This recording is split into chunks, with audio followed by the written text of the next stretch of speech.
عقدة من لساني يفقه قولي.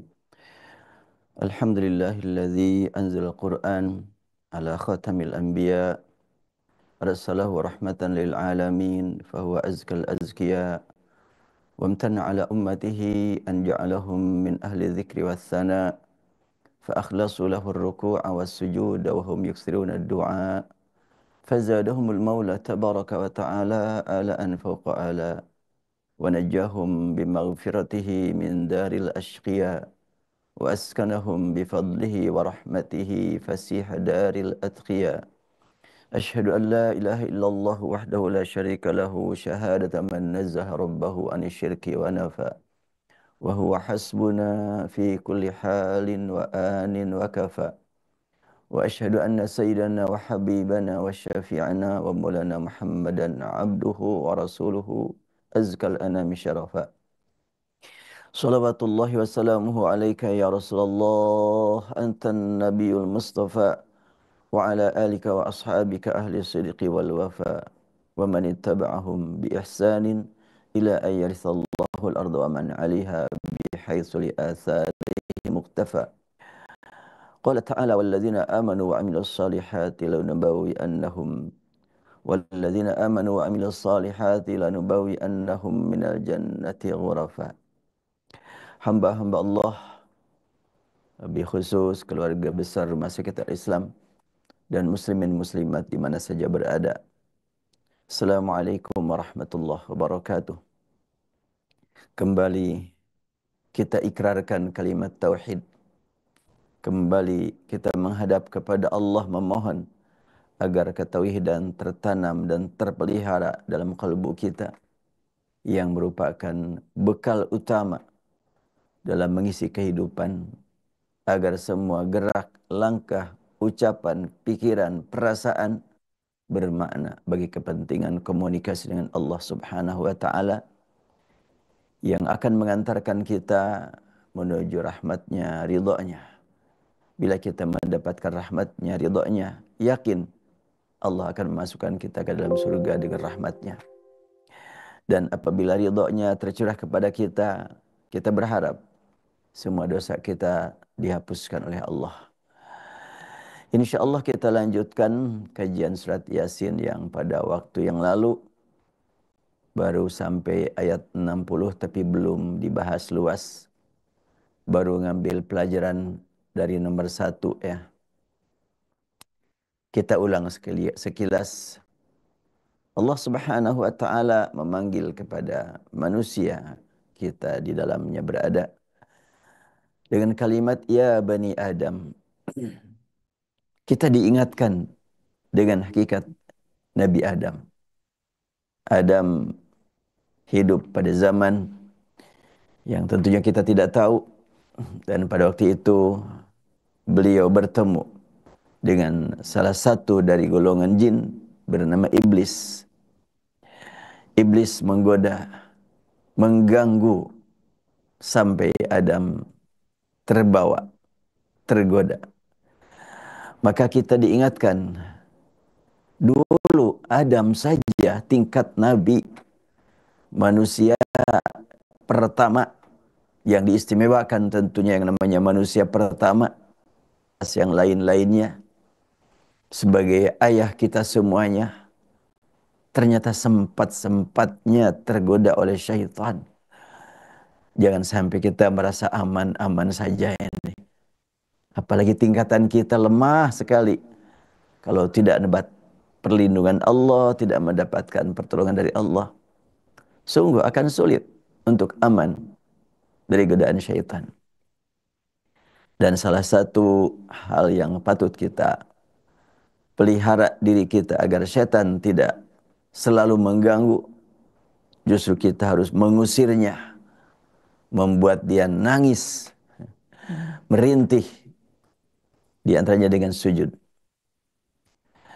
Setan ketika mendengar dan melihat hamba Allah dari umat Nabi Muhammad mendengar ayat Quran yang menyuruh sujud, langsung sujud, baik suruhan langsung bahasanya ataupun tidak langsung, maka setan berkata, celaka aku.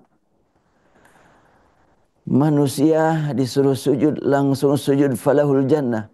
Aku disuruh sujud, aku menolaknya, maka aku betul-betul ditunggu dengan neraka. Ya'tazala syaitan. Ketika syaitan melihat manusia sujud kepada Allah, membaca tasbih, tahmid, takbir, merendahkan di serendah-rendahnya, setan langsung menghindar dan menjauh. Kita gali kembali ya apa yang sudah saya tulis. Ya Bani Adam, baru sampai kepada pembahasan bagaimana Adam bertaubat ketika tergoda oleh syaitan, dan taubatnya Adam betul-betul taubat nasuhan. Antara taubat dengan Adam menjadi satu, tidak mau terpisahkan, dapat dipahami dari bacaan fatalaqa Adamu min rabbih kalimatin, dan fatalaqa Adama min rabbih kalimatun. Ketika dibaca kalimatun, Adama kalimatun sebagai subjek, Adama objek. Dibaca Adamu dan kalimatin, Adam subjek dan kalimatin objek. Artinya sama-sama menjadi subjek dan objek. Sama-sama menjadi yang menunggu dan yang ditunggu. Sama-sama menjadi yang menerima dan yang diterima. Nah, setelahnya bertemu, tidak mau lepas. Itulah makna taubah nasuha. Taubah yang sudah menyatu. Adam dengan taubat tidak lepas lagi. Taubat tidak mau lepas dari Adam, Adam tidak mau lepas dari taubat. Sehingga apabila ada godaan lagi, ingat kepada taubat. Taubat mengingatkan. Demikianlah yang harus kita lakukan. Kita lanjutkan kepada poin kedua. Alla ta'budu syaitan. Janganlah kamu menyembah setan. Larangan menyembah setan ditujukan kepada semua keturunan Adam, yaitu semua manusia. Apakah ada manusia yang mengaku suka menyembah setan? Larangan ditujukan kepada para penyembah setan yang mungkin dilakukan dengan sadar ataupun tidak sadar. Bahkan kebanyakan mereka tidak sadar. Ini memberi makna bahwa semua manusia diciptakan dengan dibekali rasa perlu menyembah. Karena itu, sadar ataupun tidak sadar, apabila tidak menyembah Allah dan dia sibuk, diwaspadailah. Jangan-jangan sedang menyembah setan. Sebab kehidupan kita tidak pernah lepas dari keperluan menyembah. Oleh karena itu kita diperintah untuk berzikir terus, biar tidak menyembah syaitan. Ya, penyembahan ada yang sampai akidah rusak, ada yang cuma akhlaknya saja. Biasalah dalam bahasa kita juga. Ini kita persembahkan. Ya tentu persembahkan seperti itu tidak sampai mengganggu tauhid. Tapi tentu memperlihatkan jiwa simpati. Aku persembahkan untuk orang tuaku, untuk guruku. Ya tentu tidak menyembah dalam arti ibadah seperti kepada Allah, enggak. Namun tentunya kalimat abdun, la ta'budu, bahasa Arab dan bahasa Indonesianya adalah menyembah. Dalam bahasa Arab juga begitu. Abdun itu dulu masih zaman ya belum kemerdekaan dicapai oleh semua manusia. Maka di masyarakat Arab dan juga di Eropa, penghambaan itu biasa. Justru Islam yang memerdekakan manusia dari penyembah, dari penghambaan selain hanya kepada Allah. Namun pada saat Islam membebaskan manusia dari status sosial sebagai hamba sahaya, tidak sekaligus. Ada tahapan-tahapannya. Bilal bin Rabah sudah menjadi hamba Allah yang bertauhid yang kuat sebelum dibebaskan oleh Abu Bakar. Pada saat Bilal bin Rabah disiksa oleh Umayyah bin Khalaf, dia status sosialnya masih hamba. Tapi tidak menyembah dalam artian mempertuhan, tetapi mengabdi. Nah, ini abdi, abdun ya. Sudah jadi bahasa kita. Mengabdi dari abdun, abdi. Itu penyembahan. Na'budu ibaduka ibadiyas salihun la a'budu ma ta'budun wala ana 'abidun ma 'abadtum. Hanya kalau bahasa Arab ain ba'dal. Kalau sudah jadi bahasa Indonesia ya tidak ada perbedaan antara ain dengan hamzah, sama-sama a ya. Ya, kita lanjutkan nomor 3. Orang yang tidak mau mengakui ada Tuhan atau anti Tuhan, maka anti Tuhan adalah pemikiran yang mereka terima dari setan. Dan mereka adalah orang yang sangat tunduk kepada setan. Orang yang anti Tuhan itu sebetulnya ya bertuhan kepada setan. Sebab setan telah membelokkan mereka dari fitrah tauhid kepada pemikiran anti Tuhan. Kata anti Tuhan itu pemikiran. Realitanya bagaimana? Tetap saja bertuhan. Artinya mereka adalah kelompok pengikut setan dengan menentang ketuhanan yang hakiki, yaitu tiada Tuhan selain Allah. Dengan demikian maka tanpa disadari mereka adalah para penyembah setan. Dalam buku apa ya dulu tuh? Dalam buku Sarinah kalau nggak salah ya. Karya Bung Karno. Saya lupa lagi lah sumbernya. Dia pernah melakukan perjalanan naik perahu bertiga. Bung Karno sebagai seorang yang mengaku bertauhid, beriman, berislam. Satu lagi orang Kristen. Satu lagi orang yang anti Tuhan. Di tengah perjalanan di lautan, bertemulah perahu dengan ombak yang besar. Maka perahu tersebut goyang. Betul-betul mengerikan.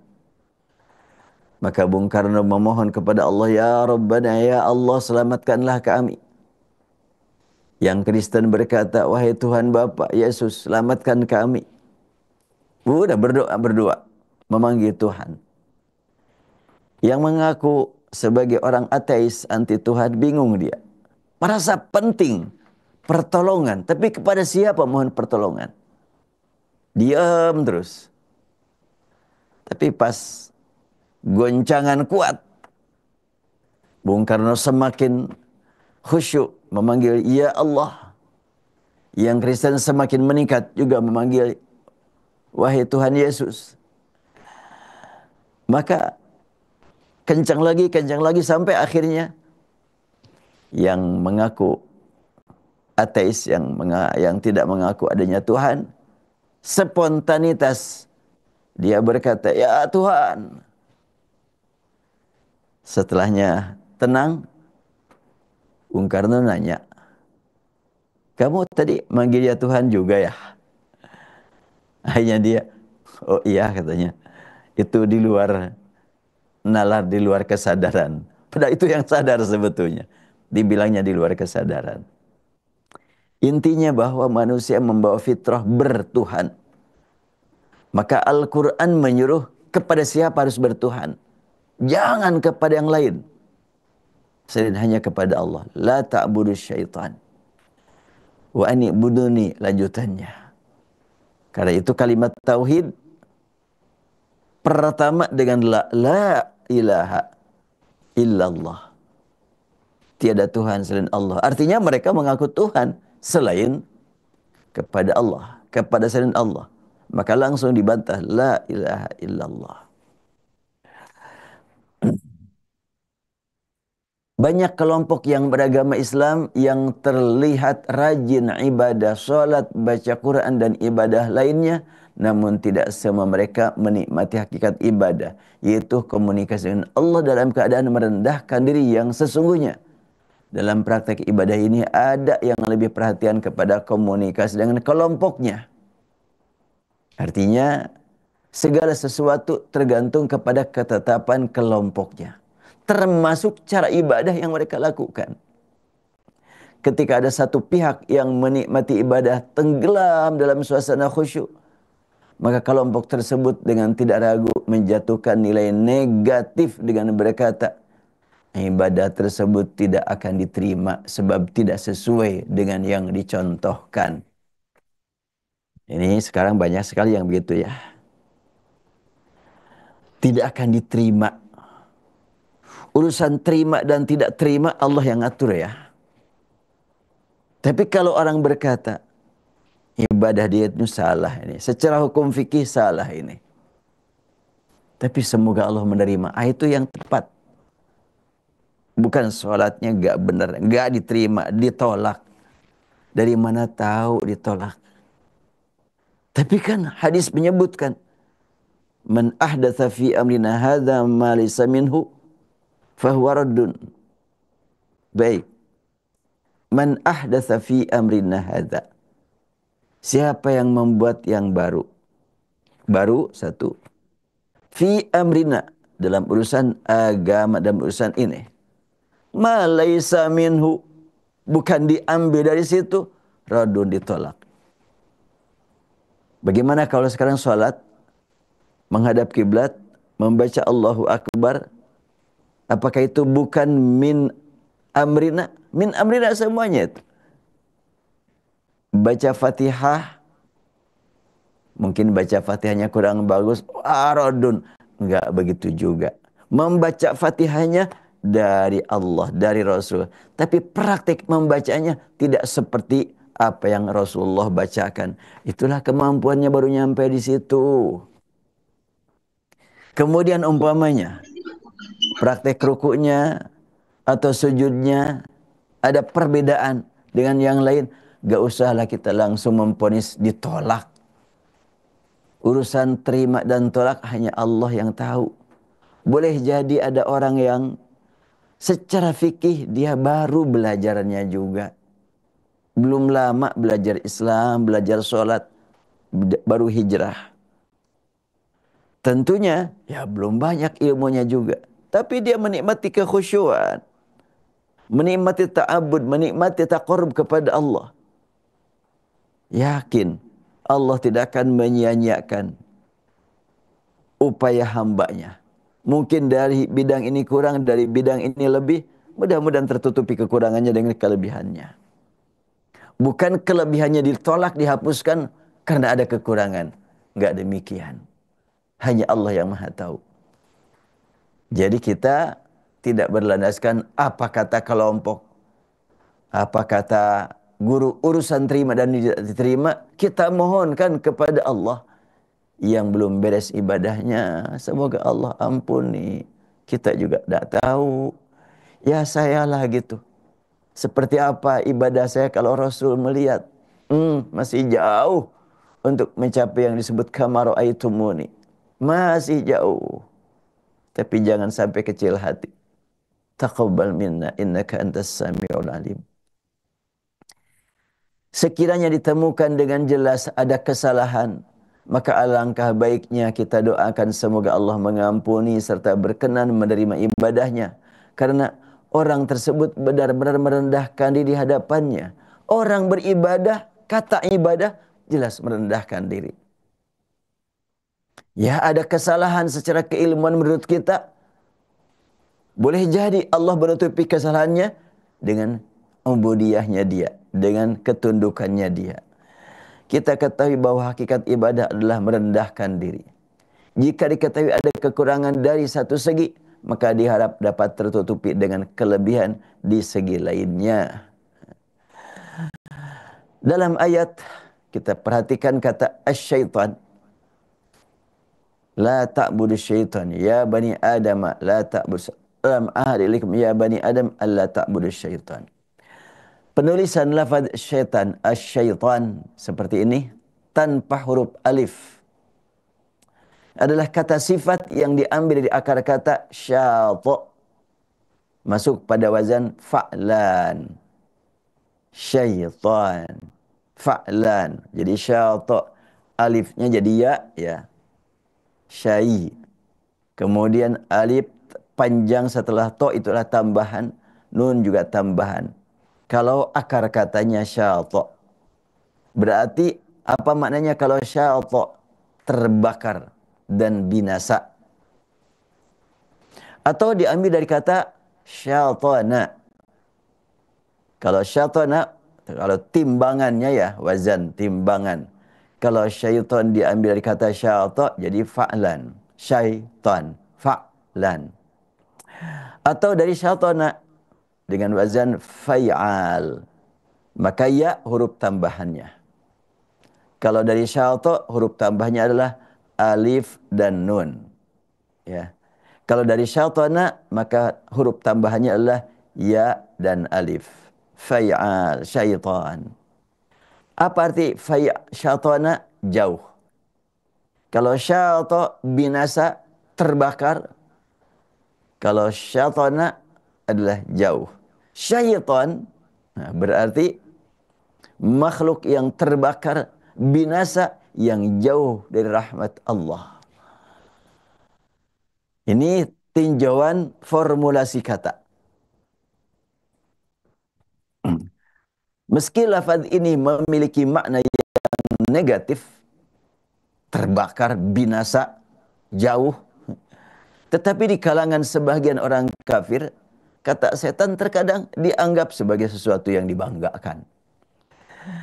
Dengan adanya sebutan setan yang dihubungkan kepada mereka dalam ayat ini, maka dapat diketahui bahwa mereka itu suka menghormati makhluk binasa yang kehidupannya senantiasa dalam suasana panas.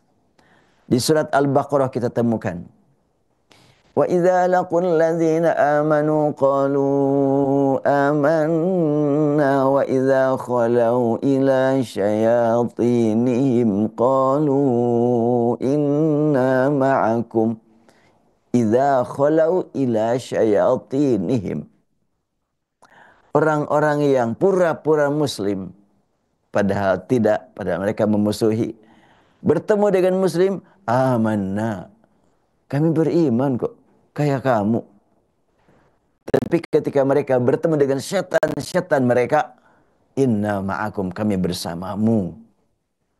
Kalau ketika bertemu dengan muslim, kami beriman. Qalu amanna. Tapi kalau ketika bertemu dengan bos-bos mereka, kami bersamamu.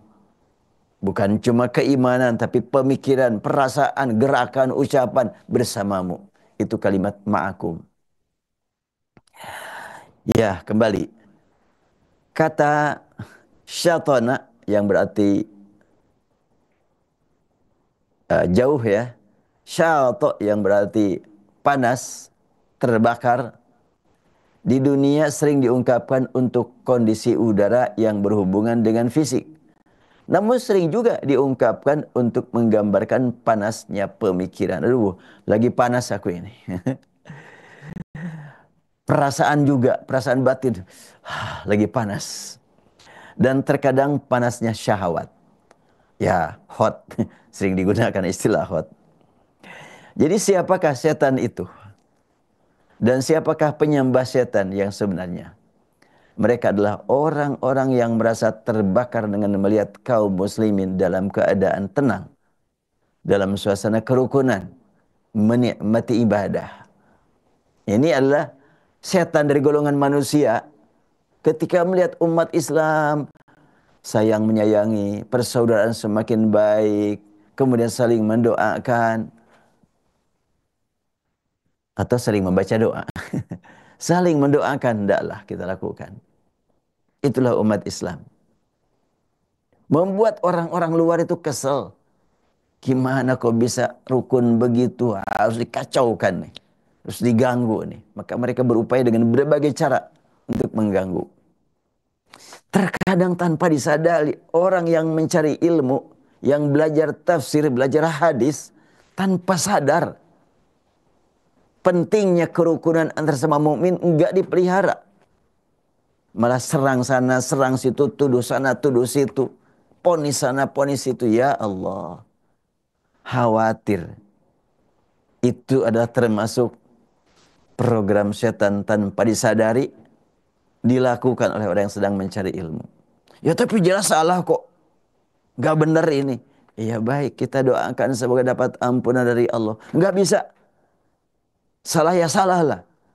Justru yang Allah sediakan ampun itu bukan orang yang benar, yang salah. Allah sediakan ampunan buat yang berdosa. Dan tidak ada seorang pun yang tidak berdosa. Buktinya Allah perintahkan kepada seluruh umat beriman. Ya ayyuhallazina amanu tubu ilallah taubatan nasuha. Yang disuruh bertobat itu orang yang beriman, bukan orang yang tidak beriman. Kemudian, ya ibadiyallazina asrafu ala anfusihim la taqnatu min rahmatillah. Wahai orang-orang yang suka menyembahku tapi terus berdosa juga ikut hawa nafsu. Ini ala anfusihim atas dasar perintah nafsu, nafsu syaitani. Jangan putus asa, segera menghadap kepada Allah, memohon ampun padanya. Ya ibadiyalladzina asrafu ala anfusihim la taqnatu min rahmatillah. Mereka adalah orang-orang yang merasa terbakar dengan melihat kaum muslimin dalam keadaan tenang, dalam suasana kerukunan, menikmati ibadah. Mereka juga merasa terbakar melihat jumlah kaum muslimin makin bertambah. Mereka merasa terbakar ketika melihat kaum muslimin menikmati ukhuwah dan seterusnya. Kita lawan setan dengan meningkatkan ukhuwah Islamiyah. Dimulai dari berdoa, memohon kepada Allah agar semua umat Islam diampuni oleh Allah dosanya. Dan ini jelas sekali ajaran dari Al-Quran. Rabbana ufir li wa li walidayya wa lil mu'minina yawma yaqumul hisab. Rabbana ufir lana wa li ikhwanina allazina sabaquna bil iman. Wa la taj'al fi qulubina ghillan lil ladzina amanu. Rabbana innaka ra'ufur rahim. Kemudian Nabi Nuh berdoa bagaimana? Rabbi firli waliman dakhala baiti mu'minan walil mu'minina wal mu'minat wala tazidil zalimina illa khasara. Al-Quran mengajarkan kita untuk supaya sering berdoa mohon ampun buat kepentingan umat beriman, umat Islam. Kalau yang selalu mencari kesalahan, khawatir tanpa sadar sedang berada dalam program syaitan. Ketika kita merasa panas atau tidak senang melihat saudara seagama yang terlihat menerima kenikmatan lebih atau kemajuan yang mengagumkan, maka hendaklah segera menyadari akan bahaya gangguan setan yang sedang menguasai. Ini adalah bisikan ya. Ada teman dapat keuntungan besar, langsung muncul rasa kesel. Nah, setan itu yang membuat kita kesel. Dia kan nggak punya apa-apa kok bisa tiba-tiba beli mobil mewah seperti itu. Tahulah gajinya berapa. Setan membisik. Kenapa tidak kita doakan saja?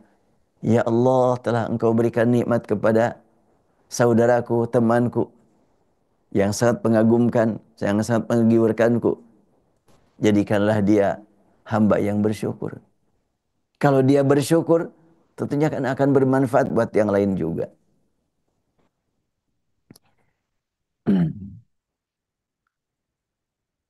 Mengapa syaitan ditulis tanpa alif?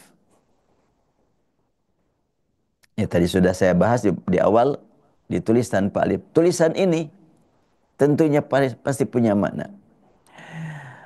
Antara lain memberi isyarat yang dapat dipahami bahwa perjalanan hidup setan dari golongan jin dan manusia di dunia adalah sebentar. Dikurangi hurufnya. Mestinya terdiri dari 5 huruf menjadi 4 huruf. Enggak lama perjalanan hidup yang dialami oleh manusia dan jin. Saya tidak tahu sampai saat ini masih banyak orang yang meyakini bahwa iblis yang menggoda Adam masih hidup. Karena jin tidak ada yang mati. Benarkah demikian? Saya belum tahu sebenarnya. Karena jin makhluk gaib. Tapi kalau kembali kepada Al-Quran, kullu man 'alaiha fan wa yabqa wajhu rabbik dzul jalali wal ikram. Semua yang di bumi ya hancur. Hanya Allah yang tidak akan wafat, tidak akan mati. Tapi kan keterangan tentang Nabi Isa masih hidup bagaimana? Ya Allah yang memberitahu dengan jelas. Atau Rasul yang berikan tahu dengan jelas. Kalau dalam Al-Quran sih gak disebutkan. Cuma Rasul dan hadis. Yang dipandang mutawatir fil makna. Dan tentang hari kiamat sering dihubungkan kepada turunnya Nabi Isa. Nah kalau jin, apakah masih hidup? Ataukah sudah mati? Seringnya dipahami bahwa jin tidak ada yang mati karena iblis masih hidup. Dasarnya apa? Dasarnya adalah pemahaman terhadap ayat Al-Quran ketika Allah tegaskan, engkau rajim, engkau terkutuk, laknatku sampai hari kiamat, hari pembalasan tidak akan dicabut.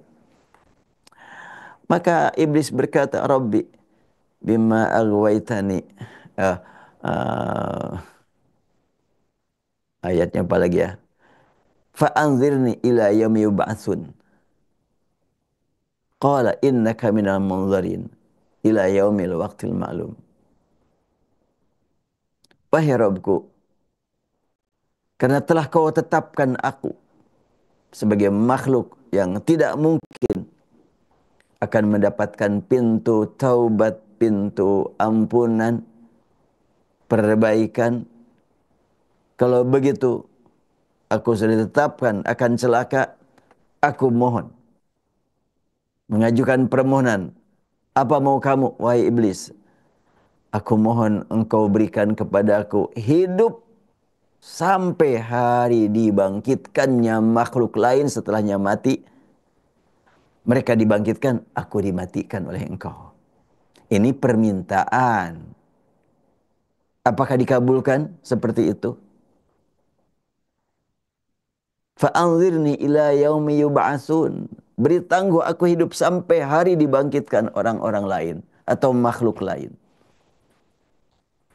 Termasuk jin. Karena fa'anzirni, bukan fa'anzirna. Fa'anzirni aku, jadi iblis saja. Untuk dirinya.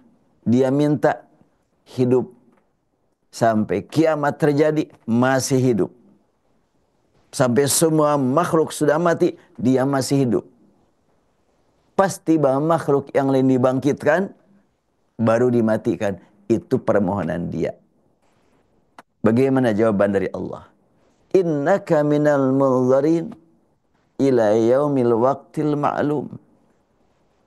Engkau termasuk yang diberi tangguh hidup sampai kapan? Sampai waktu yang sudah ditetapkan. Ya sama dong kita juga. Sampai waktu yang sudah ditetapkan. Kapan waktu yang ditetapkan? Allah saja yang maha tahu. Kalimatnya ila yaumil waqtil ma'lum. Yang sudah diumumkan, yang sudah diberitahukan, yang sudah ditetapkan. Malaikat ada yang tahu kapan iblis harus mati. Pada waktu iblis meminta kepada Allah, diberi hidup. Diberi masa hidup yang lebih lama. Ya, yang jelas buat kita saat ini, iblis-iblis berikutnya banyak. Sebagaimana Adam kan, manusia pertama, banyak sekarang juga nama Adam. Adam Smith, Adam Malik, Adam Nasution, ya banyak Adamnya. Perasaan panas yang kini mereka alami hanyalah untuk sementara, yaitu selama hidup di dunia. Syaitan panas melihat orang lain ruku, sujud, harmonis, ukhuwah Islamiyah, panas. Baik ini dialami oleh setan dari golongan jin ataupun manusia. Berarti itu kan di dunia. Di akhirat bagaimana? Lain lagi. Adapun di akhirat mereka benar-benar dibakar dengan azab yang untuk selamanya. Isyarat ini bahwa menjelaskan isyarat lain bahwa setan-setan tersebut hanya dapat menggoda manusia untuk waktu yang sangat singkat. Perasaan panas, bimbang, gelisah, terusir jauh dari rahmat Allah di dunia ada batasannya. Di akhirat yang tidak ada batasannya. Demikian pula mereka menggoda manusia ada batasan waktunya. Ada batasan kemampuan. Artinya setan adalah makhluk yang paling merugi. Karena mereka tersiksa di dunia dan disiksa di akhirat. Syaitan juga bisa diambil dari akar kata syaitana dengan wazan fai'al. Syaitan fai'al berarti yang jauh. Yang dimaksud dengan jauh di sini adalah jauh dari rahmat Allah. Sebagaimana sifat Ar-Rahim, Ar-Rajim, Ar-Rajim yang terlempar, yang senantiasa dibaca muslimin. A'udzubillahi minasyaitonirrajim. Setan terdiri dari golongan jin dan manusia. Setan yang menggoda Adam adalah dari golongan jin, bernama iblis. Sementara setan yang menggoda anak cucu Adam adalah dari golongan jin dan golongan manusia. Ini yang sangat berat. Karena itu surat pertama membimbing kita untuk membaca alam, Rabbil Alamin.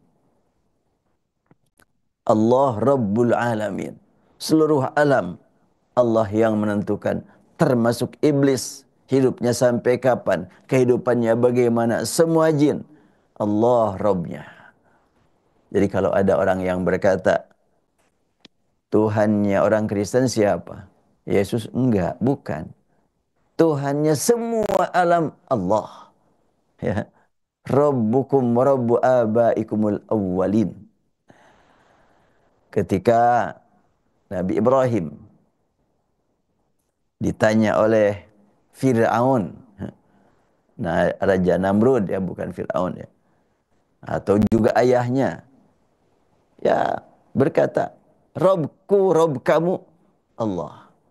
Nabi Musa ketika berdialog dengan Fir'aun, Rob aku, Rob kamu adalah Allah. Kan Fir'aun nanya, apakah ada Rob selain aku? Rob kamu, Rob aku sama Allah. Ya, hanya ada yang mengaku satu-satunya Tuhan, ada yang mengaku di samping Allah juga ada Tuhan lain, gitu. Jelas orang Kristen juga mengaku kan Tuhan kepada Allah. Hanya di samping mengaku Tuhan kepada Allah, ada Tuhan yang lain yang disebut dengan apa itu? Trinitas. Sedangkan kita mengatakan la ilaha illallah. Ya Allah, selamatkanlah kami dari godaan setan, baik setan dari golongan jin ataupun manusia, yang selalu membujuk kami dengan cara yang tidak kami sadari. Ya Allah, telah Engkau jauhkan setan dari rahmat-Mu, maka jauhkan pula dari kami, karena kami mengharap rahmat-Mu dan ingin selalu dekat dengan Engkau. Ya, untuk ditambah ayat berikutnya, nampaknya waktunya tidak cukup, tapi nggak apa-apa, kita baca aja lah secukupnya waktu. Wa an ya'buduni hadza shirathum mustaqim. Begitu juga bahwa sembahlah aku, inilah jalan yang lurus. Ayat larangan menyembah setan, ayat 60 dilanjutkan dengan ayat perintah menyembah Allah. La ilaha, la ta'budu syaitan, wa'buduni illallah. Ya. Hal ini memberi makna pentingnya kebersihan qalbu, akal dan jasad, atau kebersihan keyakinan, pemikiran dan perasaan dari berbagai kotoran agar dapat menikmati komunikasi dengan Yang Maha Suci, Yang Maha Agung tanpa gangguan. Jadi ayat ini, ayat 60, menyuruh kita untuk menjauhi kotoran, menjauhi gangguan, menjauhi penyakit yang mengganggu perjalanan hidup kita. Jauhkan dulu. Kalau kita mau naik mobil, tolong jangan sampai ada yang bau gak enak. Jangan ada sampah. Buang dulu, bersihkan, biar nyaman menghadap kepada Allah. Kita mau minum, bersihkan gelasnya. Jangan ada kotoran. Biar betul-betul bermanfaat air minumnya. La dulu. Makanya la ta'budu syaitan. Baru wa'ani buduni. Larangan dulu, baru perintah. Ayat-ayat yang menerangkan tentang karunia Allah dan kekuasaannya menggunakan kalimat kemuliaan dan keagungan. Sedangkan ayat-ayat yang menerangkan tentang ibadah kepada Allah menggunakan kalimat ketauhidan. Ini sering muncul pertanyaan. Kenapa Allah terkadang menggunakan kata nahnu? Inna nahnu nuhyi al-mauta wa naktubu ma qaddamu wa atharahum. Wa kulla syai'in ahsaynahu fi imamin mubin. Pada ayat 12 ya. Inna, sungguhnya kami, nahnu kamilah, nuhyi, kami menghidupkan semua yang mati, al-mauta. Wa naktubu, dan kami mencatat apa yang telah mereka lalui. Wa naktubu ma qaddamu wa atharahum, dan bekas-bekas atau pengaruh-pengaruh perbuatan mereka. Wa asba apa naktubu ma qaddamu wa atharahum wa kulla syai'in ahsaynahu fi imamin mubin, dan segala sesuatu kami perhitungkan, kami semuanya. Tapi kalau perintah ibadah tidak pakai kami, aku. Berarti menjelaskan tentang kekuasaan Allah gunakan kata kami, dan menjelaskan tentang arahan ibadah, jalur ibadah Allah menggunakan kata aku.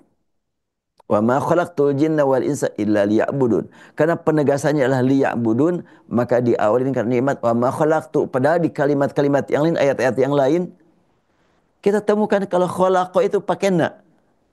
Inna khalaqnakum min dzakarin wa untha wa ja'alnakum syu'uban wa qabaila lita'arafu. Pembahasan tentang kekuasaan, keagungan, kemuliaan, kesayangan, Allah gunakan kata kami. Untuk supaya mengingatkan kita bahwa keagungan Allah tak terhingga, kemuliaan tak terhingga, rahmat tak terhingga. Bedalah kalau orang membawa barang sendirian dengan orang membawa barang dengan banyak-banyak, kan beda. Kalau banyak ya banyak lagi. Nah, Allah menggunakan kata kami untuk penjelasan tentang karunia, keagungan. Tapi Allah menggunakan kata aku untuk masalah ibadah. Demikianlah hamba-hamba Allah yang dapat disampaikan. Mudah-mudahan bermanfaat bagi kita semuanya. InsyaAllah kita bertemu lagi pada waktu berikutnya. Rabbana atina fid dunya hasanah wa fil akhirati hasanah wa qina adzaban nar. Walhamdulillahi rabbil alamin. Assalamualaikum warahmatullahi wabarakatuh. Waalaikumsalam warahmatullahi wabarakatuh.